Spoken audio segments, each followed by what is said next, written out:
Test. Are we? Is that good? Yeah. Okay. Can you bring him up? Hey, bro. I want to start by saying thank you for my time away. Our family is deeply grateful for that experience. And frankly, not having to do a lot of vocational stuff was such a gift in a really tough summer. As most of you know, our family was caring for Nathan since February and his 4 different cancer treatments. Are bringing his son Calvin to live with us for a good little bit. And then, of course, Nathan passed away. And then we moved Calvin back to Georgia and tried to set up their home there together. And there was a significant loss of kind of our sabbatical plans because of COVID and its restrictions. There was the sweet ache of sending Carver to Syracuse, which is sweet and ache, and learning how to live as a family of 3. And of course, the loss of my beloved friend and your beloved pastor, Tripp. And now, as of yesterday, one of my rocks in this church from the first day I got here is Ouija. So what I tell people is that I feel vocationally rested. I'm not exactly rested. Like not rested as a whole human being. And like with the stages of grief that you and I are all experiencing, I'm just asking that we bear with one another well, and let the Spirit fill us up with 55-gallon drums of grace so that we can have it for ourselves and for one another. We're going to need to pour a lot of that stuff around the place so that we can endure and eventually thrive. I've described to the elders that I come back in my return the words hopeful, curious, and trusting. I am those things, and I really feel it. I have a vocational mentor. She's a vocational coach. She's amazing. She's helped me through these last months. And she has said that what you have been in and what your church is in now is a chrysalis, the cocoon. And a lot happens in the chrysalis, and it ain't fun. But something beautiful emerges from it. And so this is a hard, painful, strange time, and it is disruptive, but he is making something new. And that's just what happens in the cocoon. And it happens in organisms and organizations, and what we are both is an organism and an organization. And so my goal is to transition into my 10th year, which is in 2022, with an even more clear sense of my calling, a deep sense of a team, a community laboring together, and a commitment for us to be courageous and curious enough to be the kind of people we need to be as we face this wildly changing world. Really to be the type of people we need to be and figure out what to do from that place. So what's next? I've been meeting regularly with the session and about to meet with the deacons to kind of orient some of the things I've discovered in my own calling as I had time away. We're going to, Lord willing, as you vote, inaugurate or we're going to have new elders coming on, and we're going to inaugurate a class of a first class of what we're calling the Council of Women, or the Women's Council, who are women who are helping. The elders have asked several women to help us in leading the church and being present in our session meetings and walking with us. They detected a significant need they lived in a significant need and said, like, they went, oh no, they knew it and they asked for it. And so we'll be doing that as well. More on that later. As you know, we have staffing things going on right now, and so I'll be working with my vocational coach, and she will be working with a couple of our members on staff to think about and work through with the session how we would structure ourselves as a staff and how we will function with new elders coming on and then eventually new deacons coming on in the spring.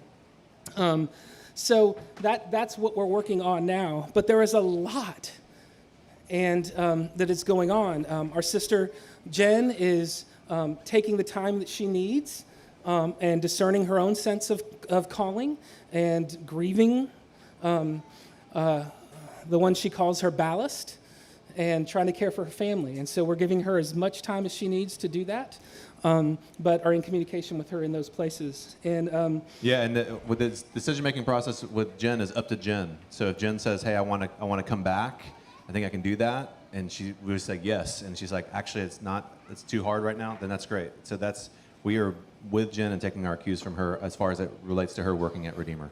So obviously she's here, her family's here, which is an unbelievable miracle of grace to be here to be able to worship with us.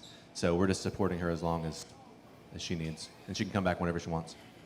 So the chrysalis is where we are, and so I want you to be thinking about these next 3 and 4 months as how we have to live in this space, and I'm really asking you to lean in to the sanctifying work of the Spirit for how we're treating each other and how we're conceiving of things and narrating stories about whatever is going on, to stay humble and curious, to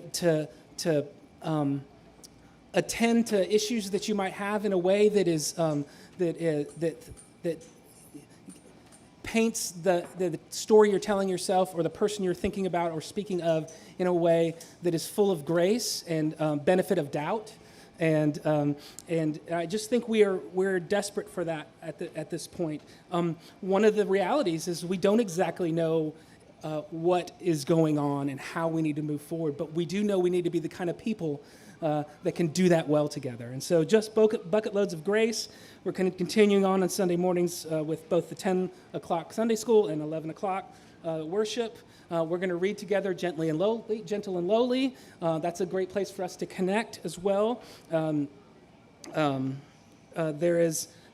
be a link to the small group interest forms for when we start in January. And start in January, because we're going to do a reshuffling of some of that work together, mostly because, and I think Chris is really spot on here, there are ways to be a church that is it's your homogeneity that connects you, your shared likes, but if you've noticed, or your shared desires, and we have some of that, but we also have not a lot of that as well.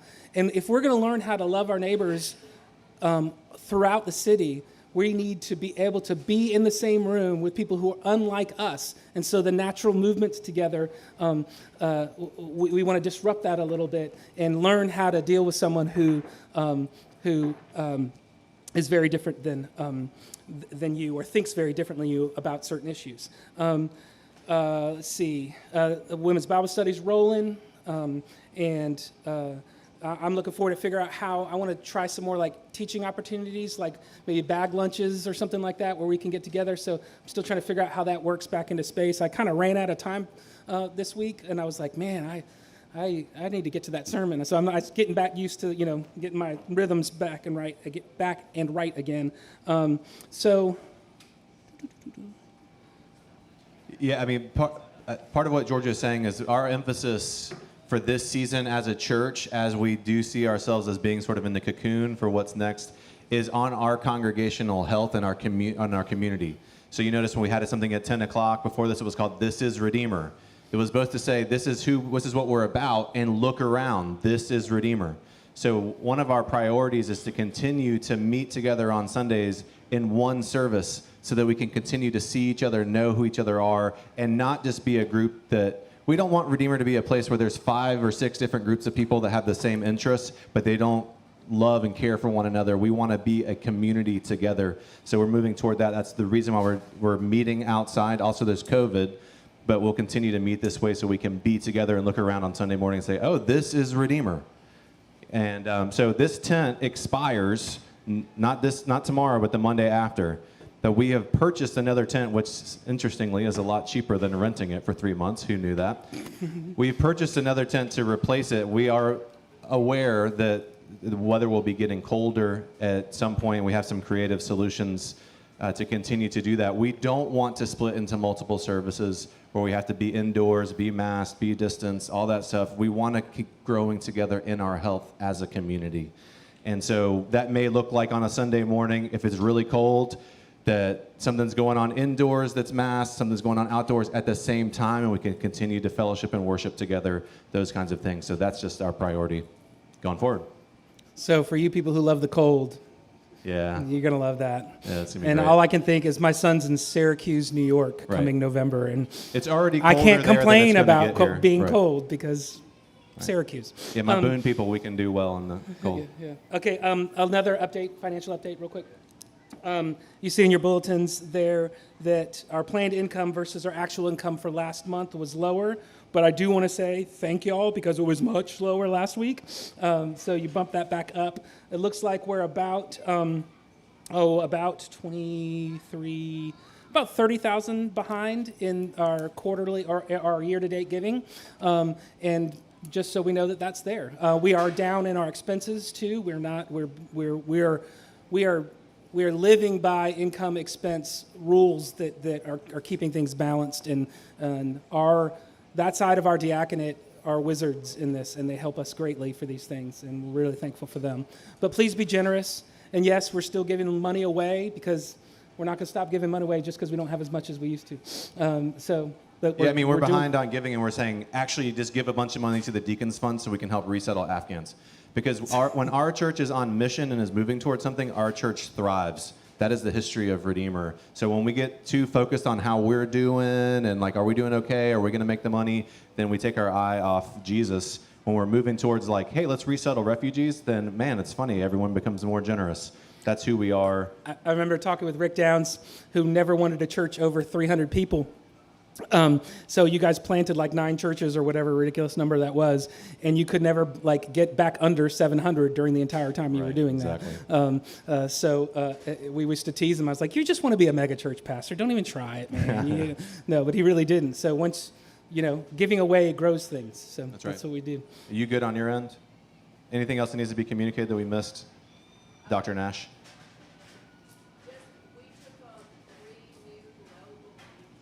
Oh, sweet. Oh, we've taken on 3 new cross-cultural workers through our Global Engage team. That term means the same thing as missionary. So we are supporting 3 new partners that are out in the world taking the gospel. So, 1 in the Middle East, 1 in recruitment, 2 in recruitment. Yeah, so. Yeah. Cool. All right, anything else as far as an update from y'all that you want the community to hear, and then we'll have some time for questions or comments? Anything that we missed that you want to make sure is known? Sure. Yeah. So what our session has realized is we only ordain men to elder in our denomination and in our tradition, but that doesn't mean that only men's voices should be in the decision making, how we think about the church's mission, how we think about what's going on in people's lives and shepherding.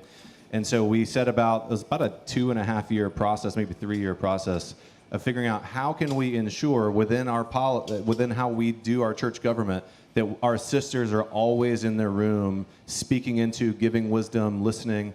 And so what we ended up coming up with is we wanted to appoint a council of women from within our congregation who are wise, who represent the broad spectrum of Redeemer, that would be appointed by the session to partner with us and just be part of our session meetings, pray together, and do life together with the session. And so those people have been appointed. We're going to formally introduce them and pray for them, but they are Lynn Elkins, Nancy Keshen, Mackenzie Edwards, and Ellis Kiefer.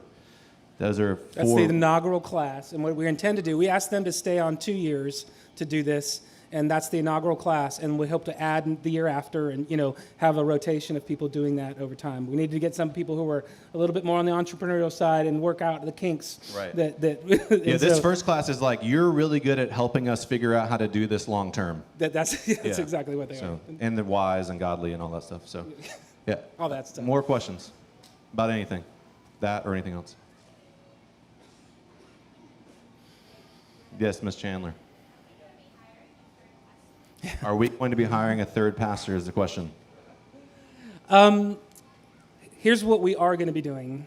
We know that we have a significant need for what congregational care and what connection kinds of ministries, because both the Sanders are not available for that. And so we're trying to figure out, do we do that on an interim basis? Do we do believe we need to think about structuring it differently. We have some possibilities that are coming up that are kind of like, I don't want to get too far into them because I meet with one of the people that I'm talking to about this tomorrow. And but there's just like, there's some really weird chrysalis-y kind of things that are happening that are good and could be really promising. So this person is a pastor, but there might be some bivocationality to that, some bivocational stuff to that. There's just a bunch of really interesting things. It's actually, I know, like my wife is a person who plans for all the contingencies, and I'm thankful for it because I don't. And so this is a very difficult time. These kinds of seasons in our lives are very difficult for because you don't know what's exactly right. But I love these times. These are places I thrive, and I really cling to Jesus, and I really see the need to be desperately reliant upon Him in these things. It's just the way I'm made. It's weird. And so when I said I come back curious and hopeful, that's what I'm talking about. It's like, how will the Lord bring what we need to our people and in our people in this wild place that we live called 2021, 2022, Winston? Right. There's absolutely no replacing Trip Sanders. It's not going to happen. We recognize that without our brother, there are certain things that we can't do, and a lot of that is around care of our congregation. So we're trying to figure out how to staff toward that, recognizing that it's not like we can just plug another pastor in to do that, and maybe that's not the best thing for us to do. And I do want you to think about the reality of our care and life together.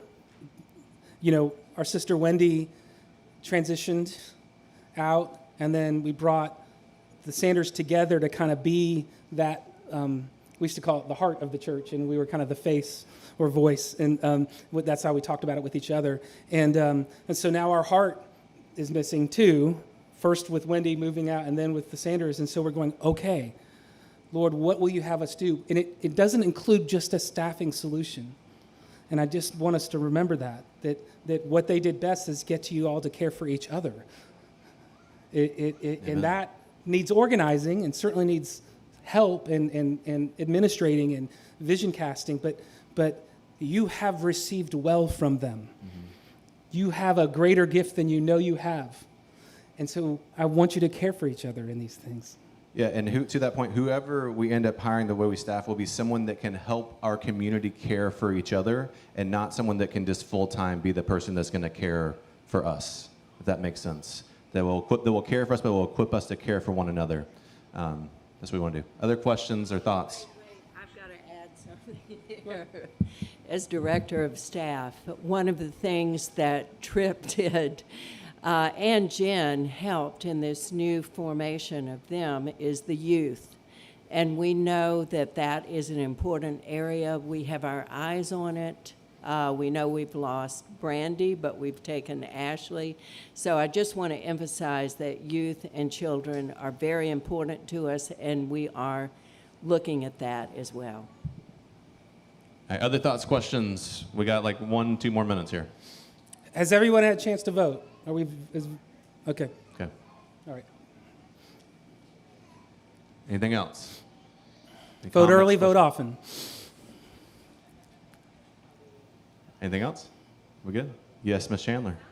Is one service like a permanent thing? So I think part of what you could be hearing is, she said, is one service a permanent thing?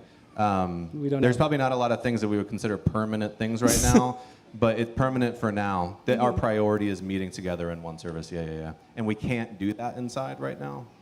And so, yeah, that's where we're headed for. But we're thinking in 3-month increments and not 5-year increments. Yeah. Yeah, Mr. Saracen. The numbers thing, and probably what we would need to do health-wise would be pretty uncomfortable. Masks. Yeah, in masks. We're just you haven't heard the term mask in a long time at Redeemer, and that's kind of on purpose. So right now, if everyone that showed up on some Sundays showed up, we would be at maximum capacity indoors, and even masked, that would probably make showing up to church more difficult for a farther part of our congregation. So what we don't want to do is be like, let's move inside for one service, and then a quarter of our people say, well, I'm just going to stream online, because then we're not in one service still. So yeah, this helps us do that. And we're going to get some heaters too, I think. Yeah, other thoughts? And it's okay if you're just like, I think that decision is silly. It's just, we're doing the best we can. So not that you are saying that, but. I heard him say it. He whispered it. Anything else? Yes, ma'am. No, No. that's not. Yeah. So only the elders of this church or pastors that were called by the congregation vote in a session meeting. So the councilwoman won't vote. I don't vote because I'm an assistant pastor. I was never voted on by the congregation. Susan doesn't vote, but she's in all those meetings. But there's a sense of we are coming together on stuff. The voting is a more formal thing that usually isn't as important as the conversation. Yeah. All right, anything else? Yes, ma'am, Ms. Michael. Ms. Bolt. At the end of the meeting, we just need a couple of them to help with a few tables. So Okay. this is Heather Michael. She has been recruiting all of our Sunday volunteers. It obviously takes a lot of work to do this, so give it up for Heather Michael. Also, her husband was serving like legit gourmet coffee this morning. It was intense. I almost had but a thank you. second one, or I would have been more. If I'd had a third one, I would have been like, my sermon would have been If even she spazzier emails than it you, was. if she emails you, please respond to it. Even if you can't do what she's asking you to do, just respond to it, because it's discouraging to send out. Not that this has happened. To send out like 25 emails and just get nothing in response, because it's like, do they not like me, or are they unavailable? So help out Heather. We're all joined together. Life is so unnerving for a servant who's not serving, so we're going to serve so that our lives are not unnerving. Anything else? I think we're set. You can close the meeting. All right. In the closing of the meeting, we'll close in prayer, and that will officially close the voting, and we'll communicate that to you. No, let's not do that. Make me anxious. You could have done it quietly and then come and whispered in my ear, and it would have been fine. But no, don't do it. We're closing the meeting. Lord Jesus, you are truly kind to us. Help us love one another in these weird and hard decisions and the hard places you have us in this chrysalis.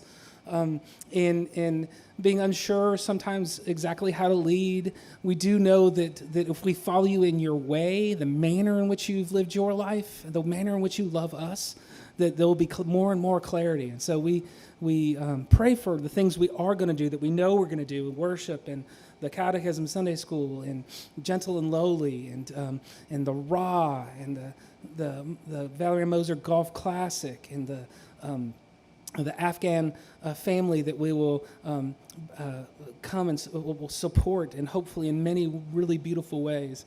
We know certain things that we're to do, but keep us the kind of people we need to be as we move forward.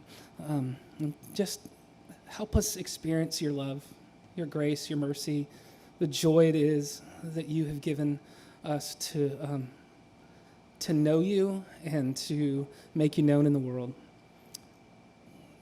We pray in your name. Amen. You are dismissed.